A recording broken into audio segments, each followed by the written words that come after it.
welcome to the Spirit Speaker KC podcast. I am medium Jamie Collins. I'm happy that you're here.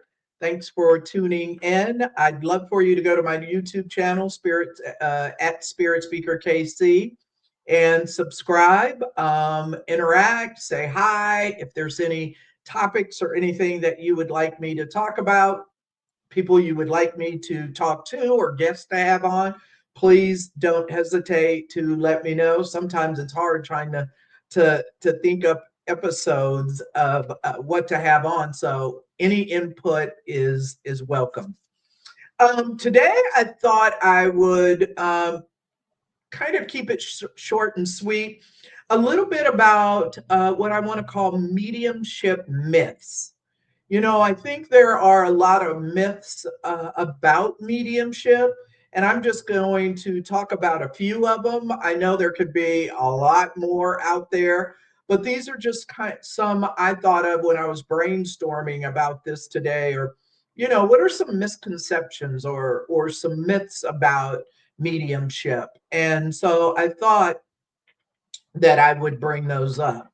The very first one I want to talk about is a myth of mediumship is you have to be born with it. You have to be born with this ability to speak with those who have crossed over. And, you know, again, I always like to say, if this is your first time to the podcast or you're wondering what mediumship is, it's just connecting with those that have transitioned on out of the physical body. And I believe that we can communicate with them. And I believe they want to communicate with us. So as a medium, that's what I do. And you will hear some people say, oh, you have to be born a medium. You know, not everybody can do this. Well, I disagree. I believe anybody can communicate with those that have crossed over. And I believe more people than you think, have had some kind of mystical experiences where they have communicated with those that have crossed over in many different ways. So no, I don't think you have to be born with it. I believe you have the equipment you need to be a medium. And what is that? You have a soul. Because basically mediumship is a soul to soul connection. My soul is connecting with the soul of those that have crossed over, that have transitioned out of the physical body. So no, you do not have to be born with it. I believe it's a skill that you can learn. It's a skill that you can develop over time. Does that mean you're going to be, you know, John Edward or all of us? I just think that we all have different levels. It will come natural or easier, more natural or easier to some people than it does others. But based on your discipline and dedication and how much you follow through with it and really commit time to it, I believe everyone can be a medium. You may not want to read for other people, and that's okay. A lot of people have no desire to give readings to other people. They just want to be able to connect with their loved ones. And I'm a believer. Yes, I believe that's a myth. You do not have to be born with it. That's why I don't say you will very rarely, unless it's just a mistake because I'm kind of used to it, say that you have a gift. No, I just think it's an ability. We all have an ability to connect with those who have crossed over. So it's number one. Number two, mediums are psychic. I believe as a medium, we are psychic, meaning we can connect with those that are in the physical. Sometimes as a medium, clients will come see me and it's a psychic or an intuitive session and not a mediumship session. Not all psychics are mediums, but all mediums are psychics. I have psychic friends who tell me they cannot connect with those that have left the physical body. I believe with training, development, they can.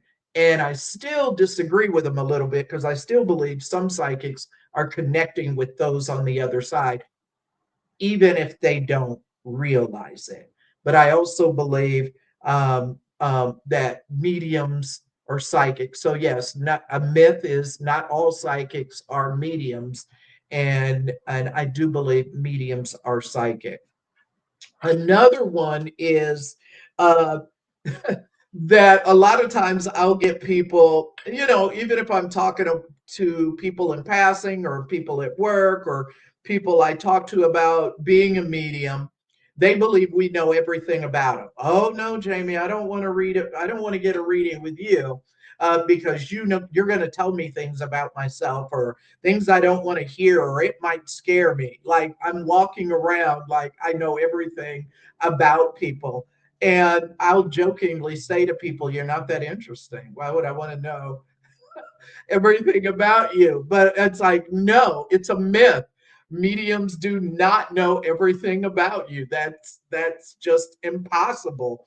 Again, we may sense or pick up, since we're dealing with energy. If I'm in your company, I may sense things about you, but I don't know everything about you. So it's a myth. Get a reading with a medium. They're not going to know everything about you, but you'd be surprised the fear that people have sitting down with a psychic or a psychic medium and think that we know everything about them. It's not true.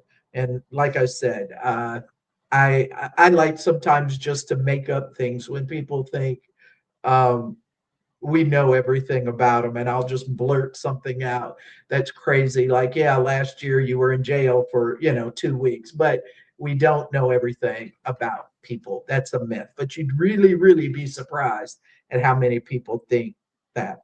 Another myth: we're always on, meaning we're always like open for business, that we walk around connected with spirit all the time. And again, absolutely not. That is a myth. I have set up guidelines or boundaries with spirit and say, hey, spirit, unless I'm with a client or I'm teaching or in a class, in a session, I'm not on. I'm not walking around, in the grocery store, at the doctor's office, at the gas station, on tuning into other people's loved ones across the veil.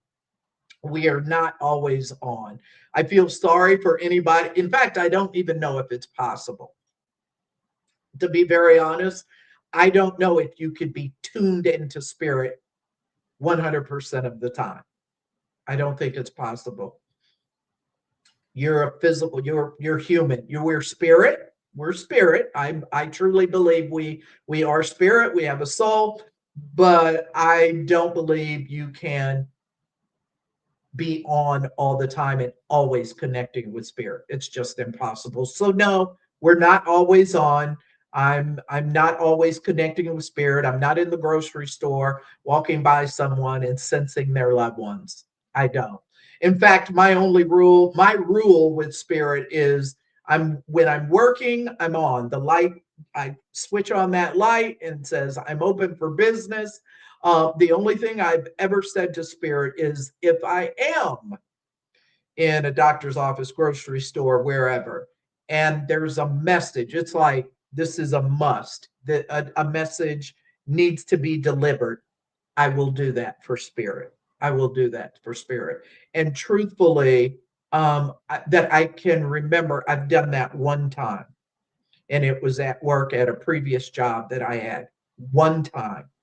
So I know spirit respects those boundaries. So no, I'm not walking around on, like you see on some of the shows, television shows about psychics, and they're going up to people in the laundromat or dry cleaners, grocery store. No, I think that's for TV. But no, we're not always on. Another myth I believe is that spirit is always available, or spirit is on command there.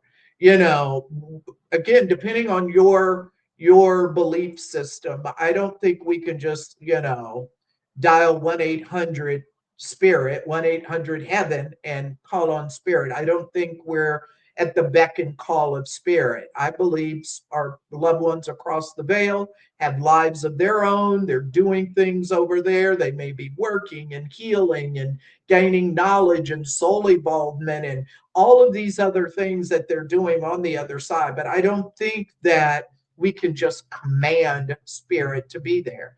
What if they're not interested? And I'm just kind of a believer. I believe sometimes, as I do this more and more, I question it. I think some spirits across, some souls across the veil are not interested in coming through to a medium. I don't know. I go back and forth about this. People, folks who I've taught or had classes with, I've had loved ones in spirit who've never come through. Now, they don't want to talk to me. Have I not found the right medium for them? I don't know. I truly don't know the reason. But I think it's a myth that just think that spirit is always available to us. I don't believe that. I think it goes a little bit deeper than that. There has to be a reason, a purpose, but no, that's not always on. And I think I've talked about it sometimes. I'll have folks come in for sessions. I'll have a sheet of paper, and they've gotten these names written down. I want to hear from this person. I want to hear from them. I'm like, I wish it worked that way. I do it myself for my own loved ones, but no, spirit is not always at our beck and call. I think we forget spirit has to be willing. They have to want, willing, again, have a need or purpose to come through. I don't think it's just automatic there on command. Mediums can predict the future, uh, tell you what's going on. I never call predictions or future, tell your future. You'll hear some people call it future potential. I potentially may energetically see something that's going to happen, but I can't with absolute say, yes, I know this is going to happen and I know this can happen. I could say, yes, you're going to get that job. You've applied for this job, and I know I see you in this job. It's yours. But then let's say the day of the interview, you oversleep and you don't go to the interview, or the day before the interview, you decide you don't want that job. It's future potential. You have the will, free will to do what you want. So I don't believe with absolutes. Are some people good at predicting that future potential? Yeah, some people are really good at predictions. But what I always say about predictions is people always brag about the ones they got right, but they never brag about the ones that they got wrong. I think it's like, I'm going to tell you all the good ones. I'm going to tell you all the good things, all the things I predicted, but I'm not going to tell you about all the ones I didn't get right. So, I just call it future potential myth. No, uh, mediums cannot predict the future.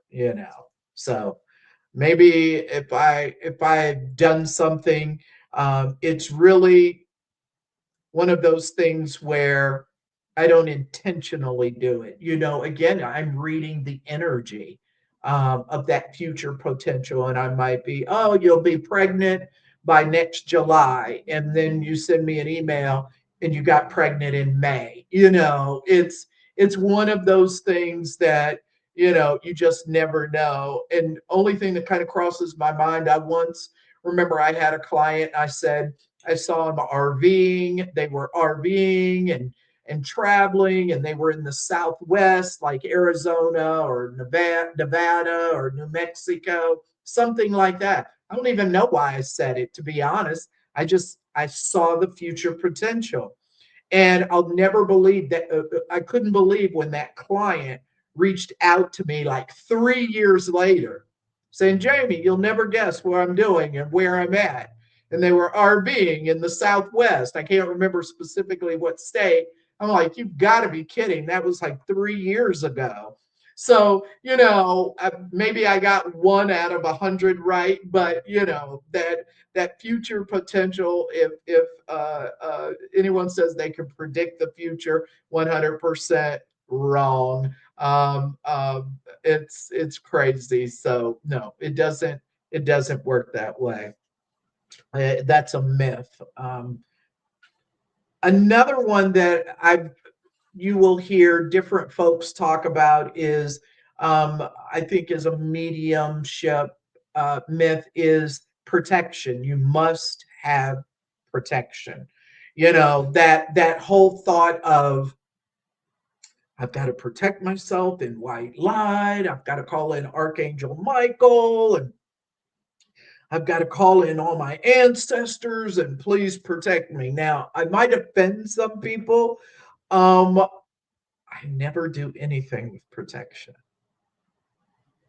I don't. I don't say, Archangel Michael, come in and protect me, or source, or as I like to call it, Gus, God, universe, source. I believe I am the divine in physical form, of the divine, by the divine, a piece of the divine, the spark of the divine, the light of the divine. However, so my thoughts are I'm already protected. I don't need to ask for it. So for me, it's already there. So it's not like I go into a situation, protect me from this, or protect me from lower vibrating energies or spirits and, demons and all this. Protect me. I don't. I don't. But I know lots of people that are really big on protection. And I'm not making fun of it. Most of people I've talked to, my students will tell you, do you. What works for you works for you. I'm not calling it right or wrong or good or bad because I really feel like it's an individual thing. But I do believe it's a myth that you must have protection, because I believe I already inherently I have it. I don't. I just always ask for the highest and best good and to be with me.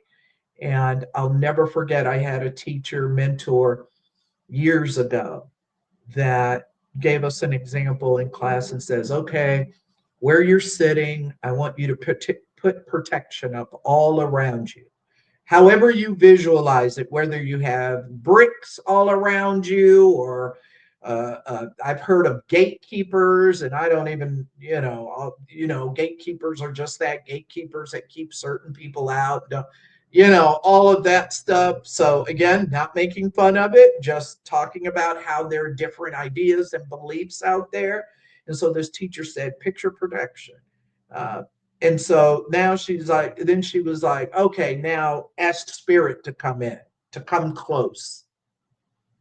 And she's like, well, how's spirit going to come close if you've got all these walls of protection up? How are they going to get close? We talk about blending and merging of souls. How are they going to get close if you've got all these walls of protection up? So I don't believe protection is a must. I believe that's a myth, but there are folks out there in different genres and different things in metaphysical communities that believe in protection. And I'm not saying it's bad. I'm just saying it's not for me because I already believe I am protected. So those are just a few of some of those myths of mediumship. And the last one I'll think of that just popped into my head is, that spirit wants to bother us, that 2 or 3 o'clock in the morning is spirit time, where they want to come and harass us. And that's just another one that popped in, that it's a myth that it's in the middle of the night when they want to come visit us. So those are just a few I thought I'd bring up. I don't know how that will resonate with you, but I'm just of the belief that it's a beautiful experience to connect with spirit, and there's lots of beliefs and different myths and things out there, and it's just not true. All of us can connect with spirit. I promise you, we have, if you have a soul, you can connect. Just get out of the way of all that, I don't even know what to call it, chaos or different thoughts, and just follow what's in your heart. Just follow what's in your heart and you'll be okay. Hope that helps. Thank you so much for tuning in. Again, don't forget to go to my YouTube channel at Spirit Speaker KC or Spotify and check out episodes there. And if you ever have any questions or comments, please don't hesitate to reach out. Thank you so much for tuning in. I appreciate you, and I'll see you next time.